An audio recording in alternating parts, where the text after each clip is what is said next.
Oke, di tutorial lanjutan ini kita akan mengatur mikrotik dengan PC kita. Nah, tutorial sebelumnya mikrotik kita sudah terhubung melalui internet menggunakan modem. Nah, sekarang kita akan mengatur port 2 untuk komputer klien agar bisa mengakses internet juga.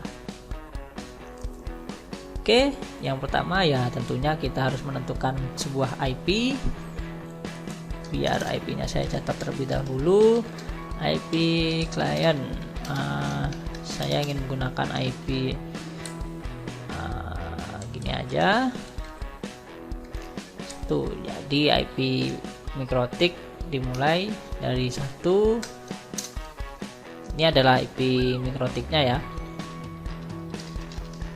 Kemudian ranknya ya dari 10.10.2 hingga 254 tentunya. Oke, kita langsung atur pada mikrotik bagian address, kemudian kita add dan Ethernet 2 tentunya. Kita atur IP-nya sesuai keinginan kita. 24 ini IP mikrotik ya, dan kita oke. Nah, kemudian pada komputer kita atur juga secara statik. Nah, ini masih metode manual ya. Jadi metode statik yaitu mengatur IP pada komputer secara manual. Saya contohkan terlebih dahulu. Secara manual, jadi nanti kita akan konfigurasi juga secara DHCP ya.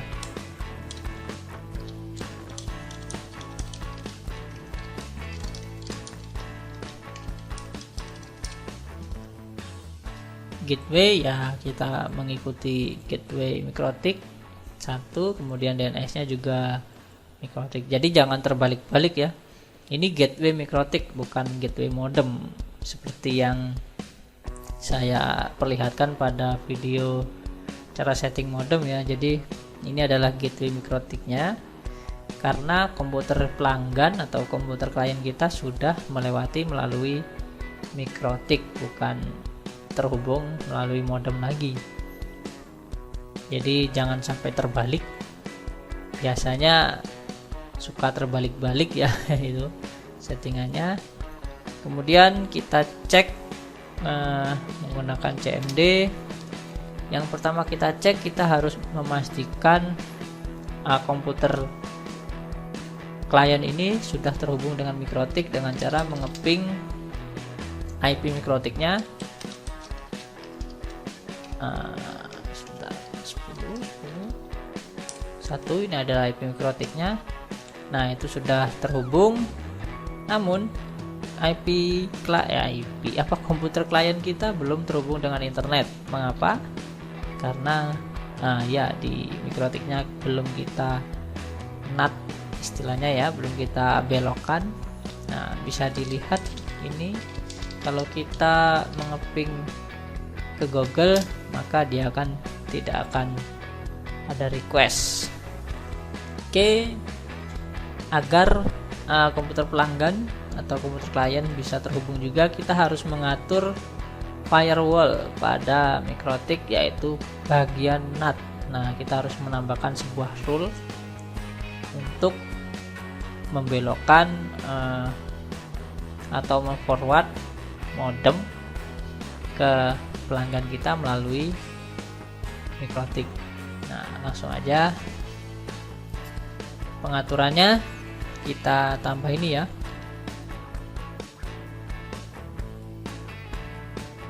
Pada tab general kita pilih chain-nya yaitu SRC NAT, kemudian out interface kita pilih Ethernet 1 ya. Outnya itu adalah keluarnya, yaitu ke port 1 yang mengarah ke modem, dan actionnya kita ubah ke masquerade. Nah, kemudian kita oke.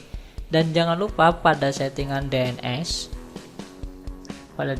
ini kita harus izinkan remote request. Jadi jika ada komputer klien request DNS pada Mikrotik, kita harus mengizinkannya dengan cara mengaktifkan allow remote request. Jadi diizinkan, kemudian oke. Nah, kita tes lagi ping ke Google saja. Nah, komputer klien kita sudah berhasil terhubung juga ke internet melalui Mikrotik. Nah, jadi pada tutorial ini kesimpulannya ada beberapa konfigurasi, yaitu pertama address, kemudian firewallnya, dan juga jangan lupa DNS-nya harus mengizinkan request dari pelanggan. Nah, contohnya jika ini tidak tercentang, saya contohkan juga. Karena cache-nya masih tersimpan, ping Google akan tetap terhubung. Tapi jika kita mencoba ping alamat lainnya, nah itu akan gagal karena DNS-nya tidak diizinkan masuk oleh Mikrotik. Tapi jika kita izinkan seperti ini, maka saat kita ping Yahoo, dia akan mereplay. Jadi jangan bingung jika teman-teman tidak bisa mengakses internet meski sudah mengatur konfigurasi NAT tapi belum terkoneksi. Nah, teman-teman coba cek pada bagian DNS ini sudah tercentang atau belum, begitu. Oke, setelah settingan komputer pelanggan sudah terhubung menggunakan settingan statik ya, ini tadi ya. Jadi ini belum di HCP, kita menggunakan statik, setting manual. Nah, sekarang kita mencoba mengaktifkan settingan DHCP-nya, DHCP server pada Mikrotik tentunya. Jadi tidak mungkin kan kita harus menyeting satu persatu komputer pelanggan yang terkoneksi pada Mikrotik kita, apalagi contohnya menggunakan sebuah access point WiFi. Jadi tidak mungkin kita menyeting satu persatu komputer pelanggan. Jadi inilah fungsi DHCP agar komputer pelanggan itu mendapatkan IP otomatis. Jadi kita konfigurasi DHCP server pada Mikrotiknya. Nah, untuk konfigurasinya ya teman-teman masuk ke DHCP server, kemudian kita add. Kita menggunakan DHCP setup saja. Ada dua cara. Ini cara susahnya dan ini cara mudahnya. Jadi ya kita coba cara mudahnya terlebih dahulu. Nah, pada DHCP setup ini kita yang pertama adalah disuruh memilih interface-nya ya. Jadi ini memilih interface di LAN 2 kita inginnya, kemudian next ya, kita next, dan kemudian adalah DHCP address space-nya ya, kita standarkan saja ya. Gateway-nya ya, karena ini sudah melihat dari interface LAN 2 atau LAN yang kita pilih di awal tadi itu, dia akan menyesuaikan dengan IP address yang sudah kita setting pada LAN 2. Jadi ini. Nah, jadi dia akan menyesuaikan otomatis ya. Meski kita tidak ubah, dia akan menyesuaikan otomatis dengan IP yang ada di LAN 2. Nah, ini adalah rank-nya, next, dan DNS-nya juga kita next. Kemudian list system ini adalah masa berlaku tiap komputer yang merequest IP. Jadi contohnya jika hari ini ada pengguna yang merequest IP sekian, dia mendapatkan IP dengan ujung 253, dan esok harinya komputer tersebut ingin merequest lagi, dia akan mendapatkan IP yang sama, yaitu 10.10.1.253 ya, contoh saja itu. Jadi selama 3 hari hingga komputer klien itu tetap terhubung, maka IP-nya akan tetap tidak akan berubah, kecuali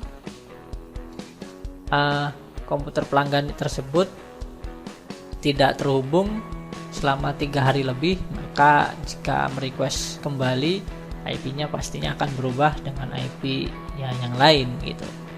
Jadi itulah fungsi settingan liaison time.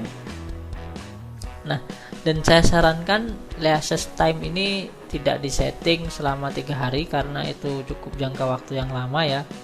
Jadi contohnya begini, jika ada IP ini kan IP ini ranknya hanya 2 hingga 254 ya. Jika ada yang masuk hingga lebih dari 254, maka komputer yang hingga lebih 254 itu tidak akan mendapatkan IP karena IP-nya sudah terpakai oleh komputer sebelumnya. Maka liaison time ini saya sarankan settingnya itu tidak cukup lama. Jadi selama 3 hari itu tidak boleh lebih dari 254 komputer yang mencoba terkoneksi pada MikroTik kita. Nah, biar lebih banyak komputer yang bisa dihandle oleh MikroTik, maka saya settingnya hanya 1 jam. Jadi dalam skala kecil tidak mungkin 250 komputer itu terkoneksi dalam kurun waktu 1 jam kan. Itu mungkin itu untuk skala besar, itu settingannya beda lagi. Jadi ini saya setting 1 jam. Setelah 1 jam komputer itu tidak aktif, maka daftar IP tersebut akan dialihkan ke komputer lain agar bisa terkoneksi begitu. Oke, komplit ya. Ini boxnya tidak bisa diklik, jadi saya abaikan saja ini. Dan kita langsung tes ke komputer klien kita. Ini sepertinya settingan manual ya tadi ya. Saya coba setting ke static, apakah mendapatkan IP atau tidak. Kemudian kita cek lagi, ya kita mendapatkan IP 10.10.10.254. Ya, ini IP terbelakang ya. Jadi MikroTik itu jika memberikan IP itu dari belakang, kemudian mengecil dari 254 ya, ini yang pertama. Kemudian komputer yang kedua ya tentunya akan 253, 252 dan seterusnya hingga 2 hingga 10.2 maksudnya. Oke, IP DHCP sudah selesai dan juga pastikan tetap terhubung ke internet. Nah, kita coba browsing ya. Terhubung? Ya memang ya terhubung. Melalui ping saja terhubung ya, pasti kita browsing juga akan terhubung. Oke, itu settingan pelanggan, settingan komputer klien maksud saya. Nah, next tutorial kita akan menyeting hotspot ya. Kita akan menyeting hotspot. Oke, sampai jumpa di tutorial selanjutnya.